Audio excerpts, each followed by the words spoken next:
What is up, everyone? Happy Thursday. I hope everyone's having a lovely Thursday evening, afternoon, whatever you're listening to right now. But we're going to hang out for the next 20 or 30 minutes. I'm going to cover the player practice news, anything that happened today to get you guys ready for this weekend. It's week 16. It's the Final Four. Man, I'm going to be honest off the top here. I have been beaten to death with Colby Parkinson and Harold Fannin and Darren Waller questions. I am worn out on the tight end questions tonight. I think if you have Colby Parkinson and you don't have anybody else that you like, you're starting Colby Parkinson tonight with Davante Adams, who, by the way, is officially inactive for tonight. No Davante Adams. Parkinson kind of steps into that number 2 target. He's a red zone threat right now. He's catching touchdowns. He's getting 4 or 5 targets per game. I think I'm going with Colby Parkinson, and I actually moved him up in my rankings tonight, earlier today, which I know I need to publish yet, but he's tight end 6 for me. So I'm very high on Colby Parkinson for this week. I think if you have him, you're probably playing him. Congrats and shout out to Jacoby Myers getting a 3-year, $60 million extension with Tampa Bay, $40 million guaranteed. So it's basically a 2-year deal. But congrats to Jacoby. He's really lifted the tides over there in Jacksonville, so that's pretty cool. More player practice news today. Geno Smith fully practicing. I'm expecting him to play week 16. Not that it matters for fantasy, but he'll be out there. Woody Marks not practicing today with that ankle injury.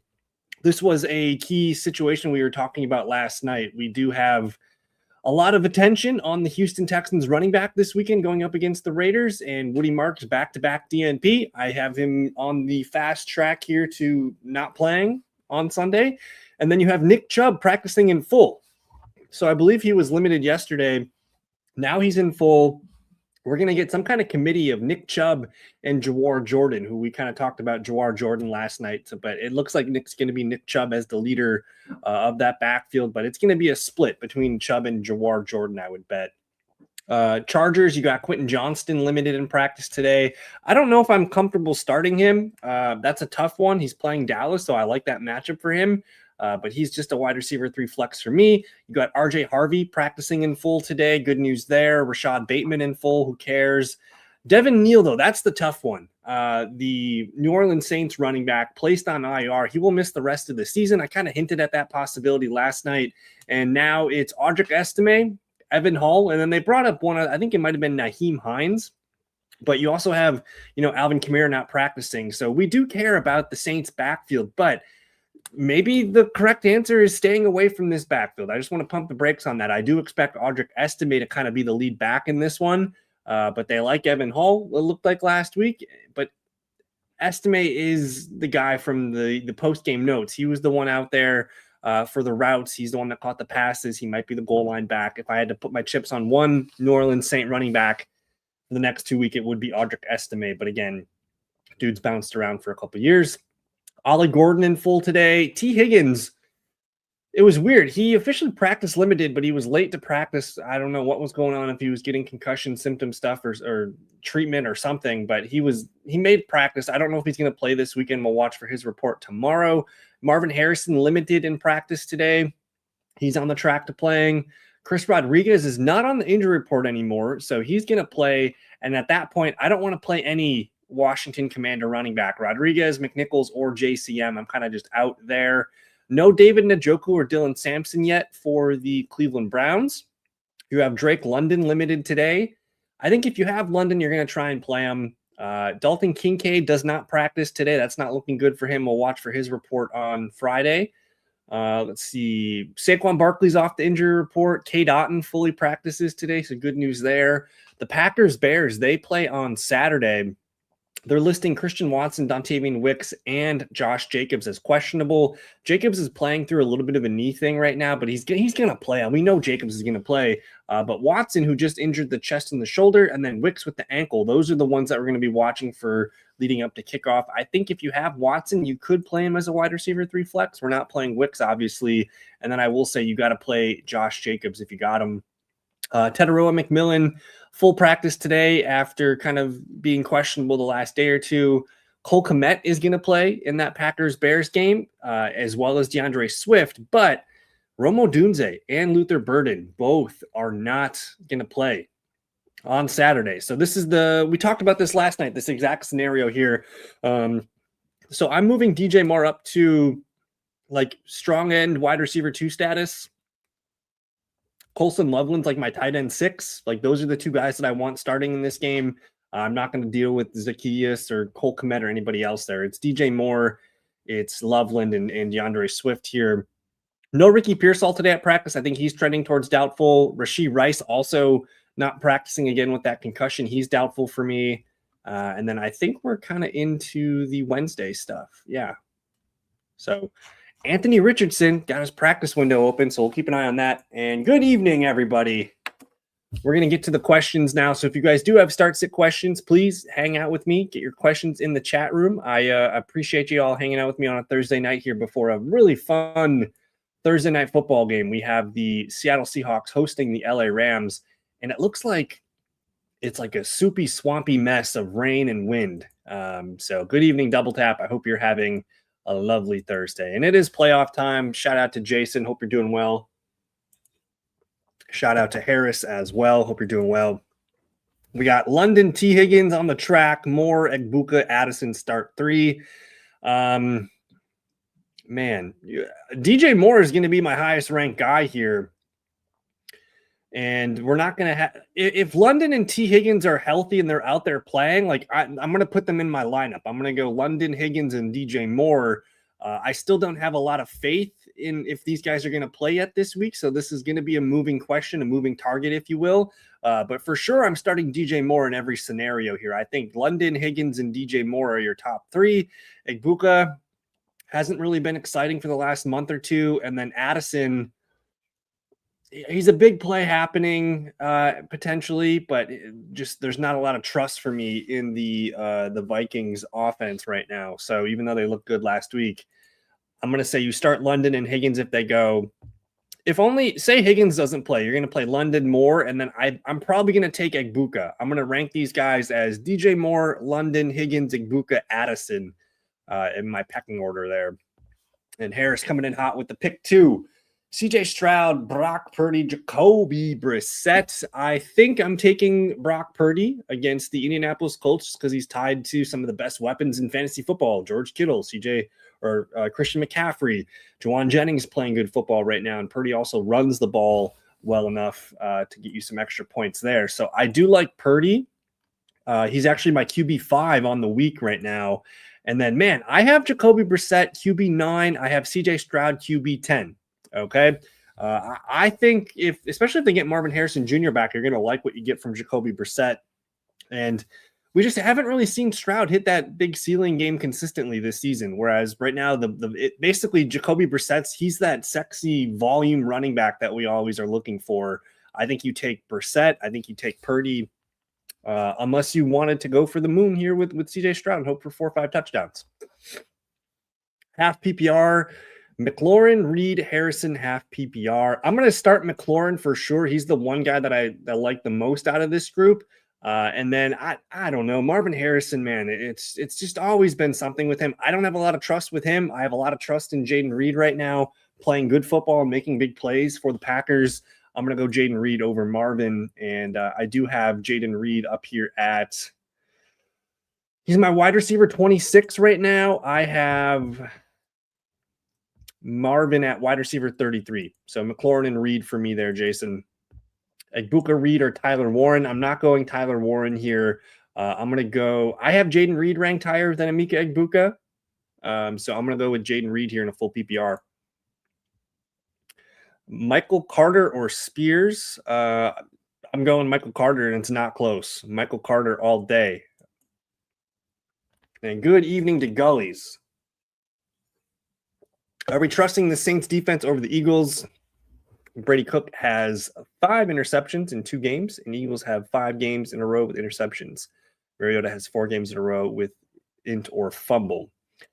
I have the Philadelphia Eagles ranked number 4 this week, and I have the New Orleans Saints ranked defense number 5 this week. This one's also a home game for the Saints. It's a road game for the Commanders. The Eagles are playing lights out right now. I do think there's a little bit more of a threat from points happening on that Washington side than I do the Jets side.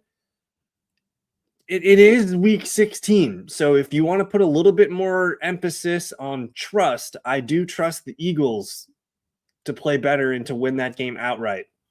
Let me take a look here. I mean, that Saints Jets game is gonna, like, I would think it's gonna be low scoring, unless things get crazy down there. I'm just gonna pull this up here. So Philadelphia at Washington on Saturday afternoon. There's 44.5 points there, and the Eagles are supposed to win by 7. The Saints at home against the Jets. There's only 40.5 points there, and the Saints are supposed to win by 5.5 points. Let me just look at one more thing here.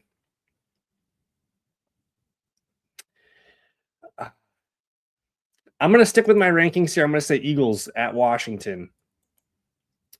I'm tracking Woody Marks as doubtful right now, just back-to-back DNPs, especially against a lowly team like the Raiders. They have a healthy Jawar Jordan, who they've already brought up from the practice squad. You have Nick Chubb practicing in full. I'm thinking Woody Marks doesn't play this week, and we'll see about week 17. But even then, Woody Marks has been kind of in and out of the lineup all season. It might even be a good idea to let him heal up one more game.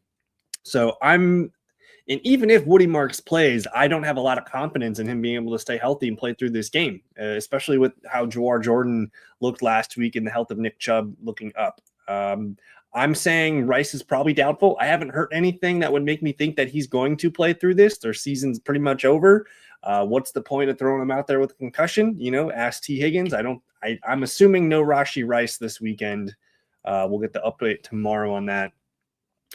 Do we trust Jason Myers, even though the Rams don't give up points easily? It's going to be a sloppy game, and I've seen 5 or 6 different weather reports tonight saying, oh, it's going to be light rain. Oh, it's going to be heavy rain. Oh, it's going to be just a mist. It's going to be whatever.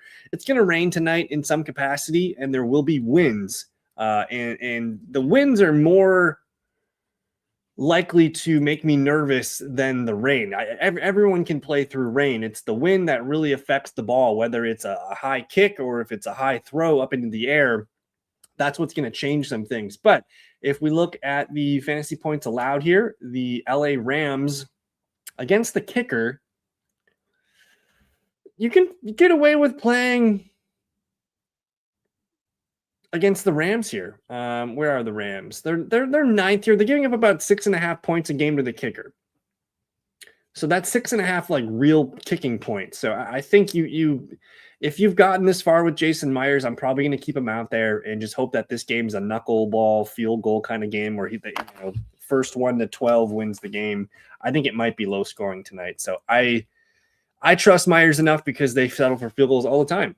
And yeah, good evening to Chase. Everything's great, man. We're going to enjoy this game tonight and see what the NFC number 1 seed looks like.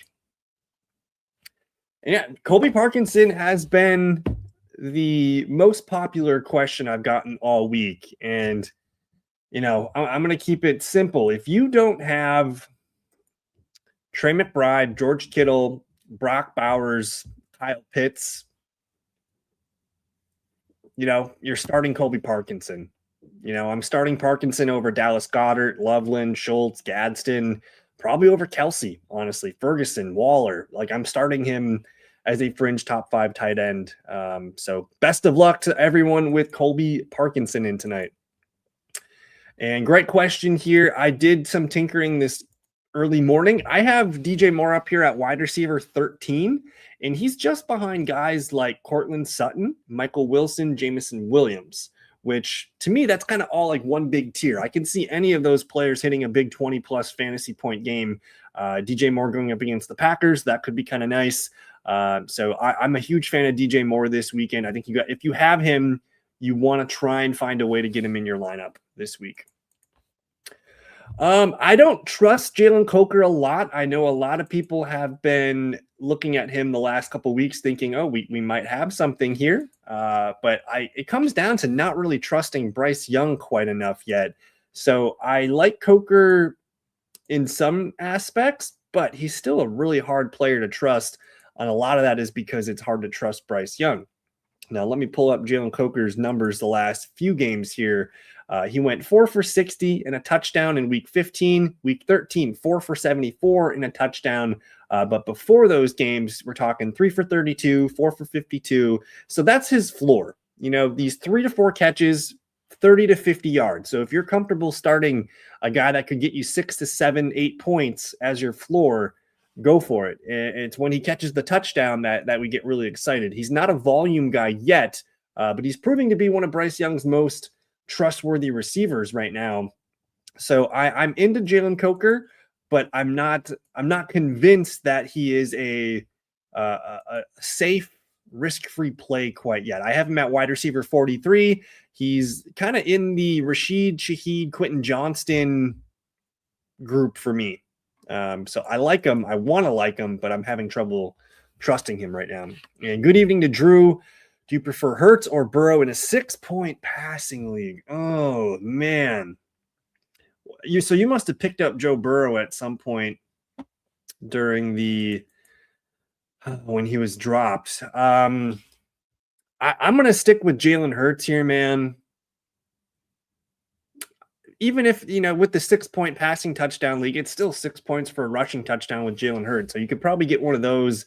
And the numbers have been hit or miss for him the last, few weeks, but they're playing Washington. I want to believe that he's going to have a good game. And especially after how he looked last week, he put up 3 touchdown passes on the Raiders. 0 touchdowns against the Chargers. It's a bad game. I'll throw that away. But he did have 2 touchdown passes against the Bears as well. So despite all that, I think he's still got a good chance to throw 2 or 3, which is kind of what Joe Burrow's outlook is as well. They're not playing all that hot. So I think Hurts is due for a rushing touchdown. And if you get those 2 passing touchdowns on Saturday, you're going to feel pretty good. So I'm going to trust Jalen Hurts here, who I do have as my QB2 on the week. I have Burrow QB4.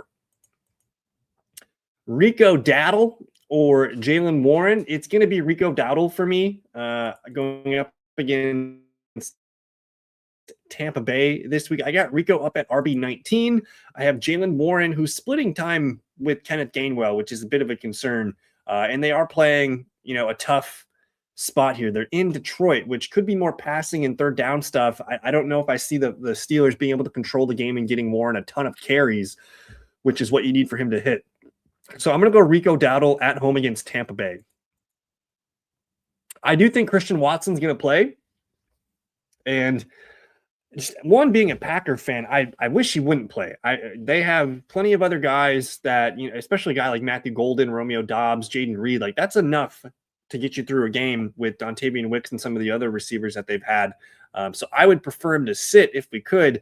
Now, Matt LaFleur is kind of known for being somewhat mischievous with his the way he talks about things throughout the week. So they could already know that Watson's not going to play, but they're making him practice limited and making them think about him playing. So I think he plays. I think I have him. I've got Christian Watson here at wide receiver 34, right next to Marvin Harrison, Michael Pittman Jr., Chris Godwin, those kind of names. So not a slam dunk play just because we're worried about, re-injury or just not getting a heavy workload in the volume department because they know he's hurt. So they're not going to scheme up 10 targets for him. But I do think he plays. Good evening, David. I'm going Colby Parkinson, and I'm not thinking really twice about it. Again, if you just missed it, I kind of said there's only like 4 or 5 tight ends that I'm playing over Colby Parkinson this weekend, and the Rams versus the Seahawks. Like, this is a good opportunity. The Seahawks give up a lot of fantasy points to the tight end position. They actually give up 15.5 points per game to this position. So it's a great spot for Colby Parkinson. And then, even with Devontae Adams out, man, I think that's the final nail in the coffin. No Devontae. And sure, Parkinson, man, he's going to drive me nuts. I hope the first drive they just go down and they give him 3 catches for 38 yards and everyone can feel good about it. But Parkinson's driving me nuts this week. But I think at this point, you got to start Parkinson. And good evening to Andrew. What do you expect out of Minshew?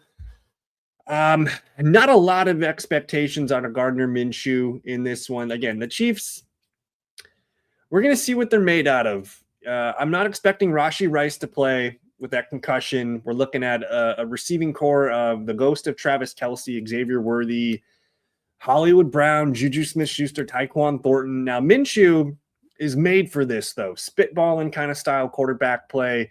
He's got nothing to lose in this one. So you do have that going for you, where this is Minshew maybe trying to get another contract with somebody. If he goes out and he throws 300 yards and 2 touchdowns against the Titans, all of a sudden he's making another contract somewhere with a team as their primary backup. So I expect Minshew to look like Gardner Minshew, where he's going to have a couple bad throws. If 1 or 2 gets picked off, I'm not going to be surprised. But you have a team here that has been eliminated for the first time in a long time under Andy Reid, but they're going to be well coached, and I think they're going to try and continue to win games here, especially against Tennessee. So the Titans giving up about 20 fantasy points per game to the quarterback position. They're not getting a lot of interceptions, so I think you get like 14, 15 points out of Minshew, and I think if you pick them up this week, you're probably pretty happy with what you end up getting. In a PPR, who would flex? Hampton, Judkins, and Michael Carter. The gut says Hampton, but Dallas run defense has been great as of late. Don't really like the negative game script for Judkins. I'm willing to fade all Cleveland Browns this week. We're talking the Buffalo Bills, who just had a huge statement win against the Patriots. The Browns couldn't even put up 3 points to the Chicago Bears. I do think the Bears and the Bills defenses they're both quality, but they're not great. And I don't have a lot of faith in the Cleveland Browns offense right now. Now, Hampton, last week he split the time pretty evenly with Kamani Vidal, but he did get a few more touches. And I know Dallas has been pretty solid against opponent running backs as of late. On the season, though, they still rank pretty badly. And I think a lot of that happens to do with Quinn Williams or whatever. But Hampton splitting time with Kamani Vidal, or Michael Carter, who we saw last week kind of dominate the backfield with Bam Knight, who's now on IR. He was out last week after 1 play. So we saw, 13 points go to Michael Carter against the Houston Texans. If you want my honest play here is I think you go Michael Carter. If you want the safe play, I think you go Hampton. But I think I could argue that Carter is the safe play because he's probably got the majority of touches to himself. I know DeMercado's healthy, but man, I'm gonna move Michael Carter up pretty high after the final practice reports. I still have Hampton ranked RB23 right now, but I can make a case for Michael Carter to be 1 step ahead of him. So I'm gonna lean Hampton for now, but I wouldn't be surprised if Michael Carter comes out and plays relatively well in this one and racks up a bunch of fantasy points against Atlanta. But Hampton for today.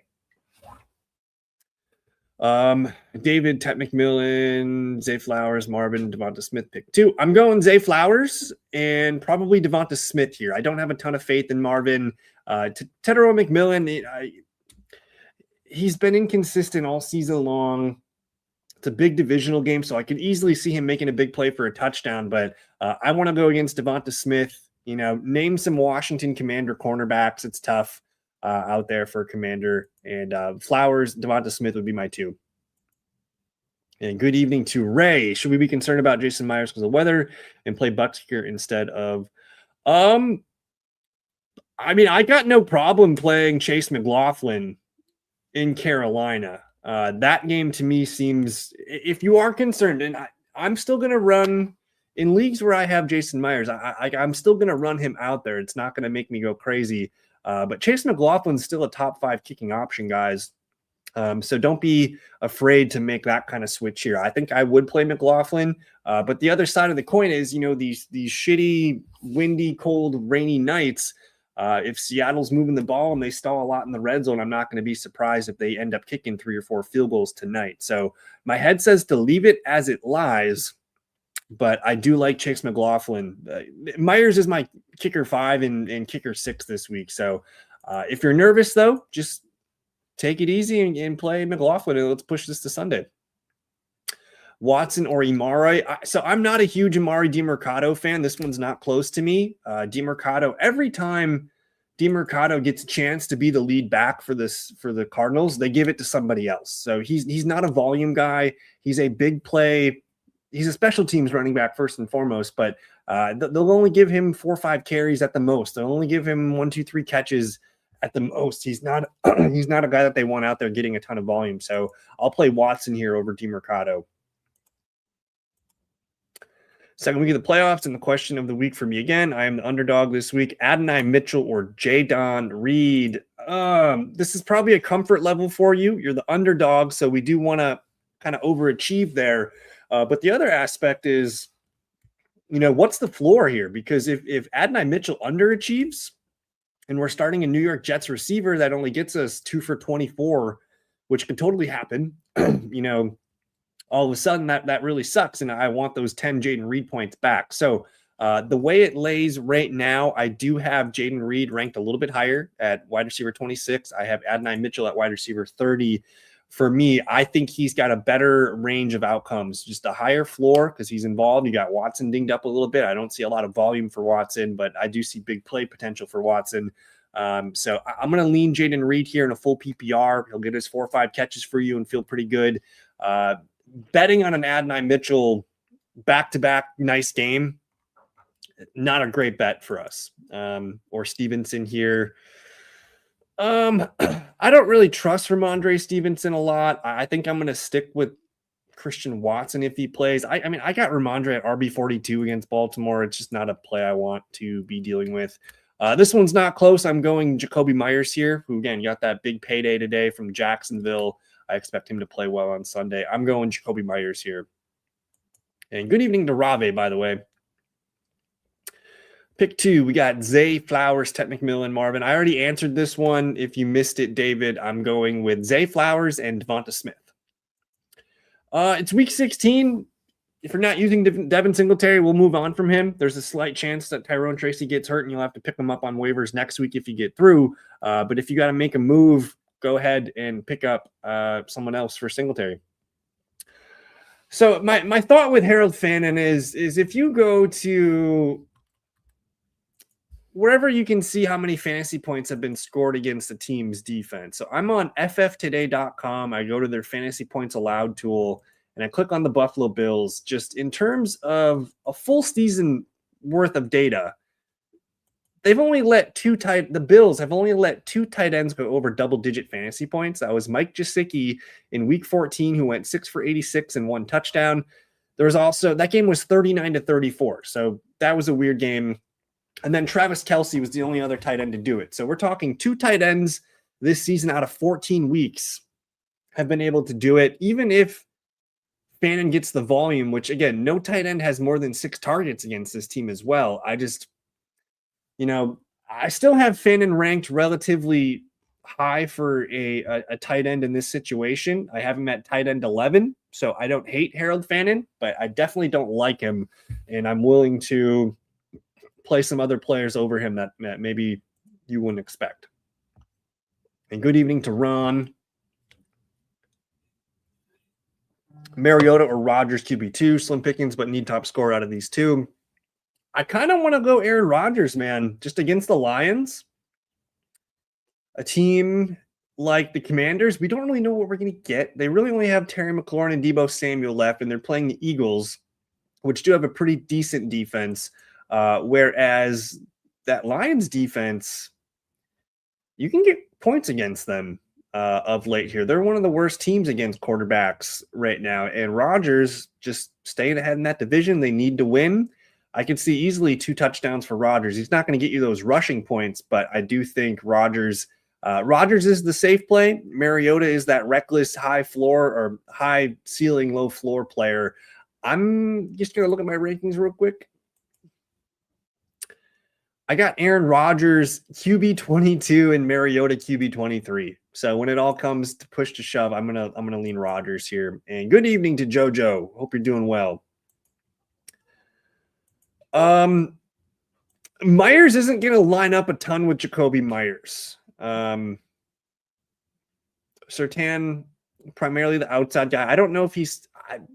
I'm not too worried about it. I think they're going to move, and it's Liam Cohen. They're going to move people around and get mismatches. I'm not afraid of Pat Surtain with Jakobi Meyers. Brian Thomas Jr., a little bit more afraid of Pat Surtain, not so much for Jakobi. Did I answer? Yep. So I already answered this one, Ray. And it's a shitty night for football. There's going to be drives stalled out. I do like Seattle to take this game tonight and potentially kick 2-3 field goals. So again, if you've had Jason Myers carry you here to this point, I'm going to leave him in there tonight on Thursday Night Football and hope for those 2-3 field goal shots. Oh, Loveland over Waller. Yeah, it's Loveland over Waller to me. It makes the most sense given the Bears injuries and Dolphins QB. I don't like Darren Waller as a play this week. It just feels like you're chasing those points that happened last week in a blowout fourth quarter game, you know? So if Waller doesn't catch those touchdowns last week, we're not having this conversation. Maybe we are because they're playing the Bengals, but I don't want to start stinky teams and stinky players and old players on bad teams with rookie quarterbacks that have never made a start before. So I want to play Loveland, who could be the lead. He could come out and get 10 targets against the Packers. So to me, this one's not close. I much rather prefer playing Loveland. Very nervous for Darren Waller, who I have as my tight end 13. JJ, Egbuka, or Reed in a non-PPR, and would you play Burrow or Lamar? 6 points per TD, all same team, and would you still play Burrow if Higgins sat out again? I'm probably going Lamar over Joe Burrow here. It is close, but I have Joe Burrow ranked a notch ahead. I think regardless of, man, I'm going to change that. I'm moving Lamar Jackson over Joe Burrow. I like playing players and teams who have something to play for. That means a little bit more to me. So I'm going to play Lamar over Joe Burrow. And I have Lamar QB4, Burrow QB5. If you have a preference either way, I can go either way. With Higgins probably not playing, I think that helps me push it towards Lamar just a little bit. But this non-PPR question, Jefferson, Egbuka, and Jayden Reed, it comes down to who's going to score a touchdown, which I would say right now it's either Reed or Egbuka that can score the touchdown. Who's going to have more targets? It's probably a tie between Egbuka and Jayden Reed. I still don't have a lot of trust in Justin Jefferson, but one of these days, that man's going to have a big game. They're in Minnesota this weekend. I'm going to stick with my Jayden Reed ranking here, even though it's non-PPR. I do like Jayden Reed's chances for a touchdown this week, so we shall see, but I'm going to say Jayden Reed. Fannin or Schultz?